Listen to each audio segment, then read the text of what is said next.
Eto, viral na viral. At hindi lang viral na viral, trending na trending pa. Nabalitaan nyo na ba ang nangyari sa love team nila Catherine Bernardo at Daniel Padilla? Yung tinatawag nilang Katniel. Ngayon, kung hindi pa, ay ang balita ngayon ay wala na nga daw sila. Natuluyan. Natuluyan na. At may kanya-kanyang saloobin. Ang sabi ng kabilang side ay masakit. Masakit daw. Masakit sa damdamin. Ganun din sa kabilang side, masakit din daw. Bakit kayo nagka-hiwalay? Ayan. Di ba? May bali-balita na involved daw si dito, si Andrea Brillantes. Kung ano man ang dahilan, ay hindi natin sigurado yan. Pero malamang sa malamang, no? Yan ay third party.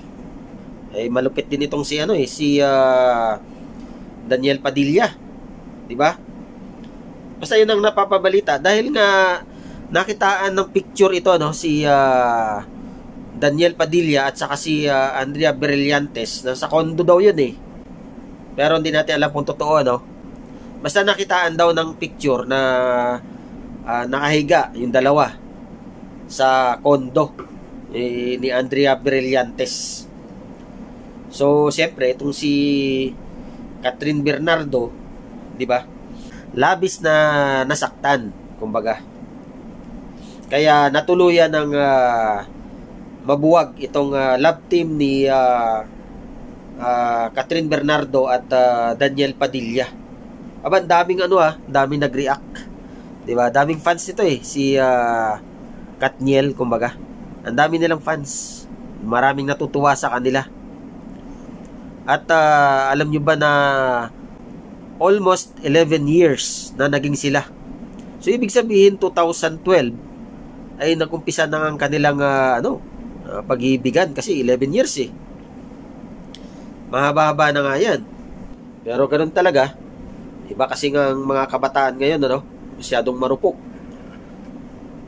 Hindi naman yan pinag-uusapan yung kasi siyempre maapektuhan ng kanilang kita rito, Pero wala na sa kanila yan. So may mabigat na dahilan kung bakit nagkaganyan ang kanilang relasyon. Kaya sa mga fans ng Katniel, wag na kayong pa kasi wala na nga daw. Yan, naway makarecover na lang sila. Yan na lang ang ating hindi naman tayo fans niyan, pero nabalitaan lang talaga natin. Maraming salamat muli sa inyong panonood at suporta sa aking malit na channel. Pagpalain nawang bawat isa. God bless everyone.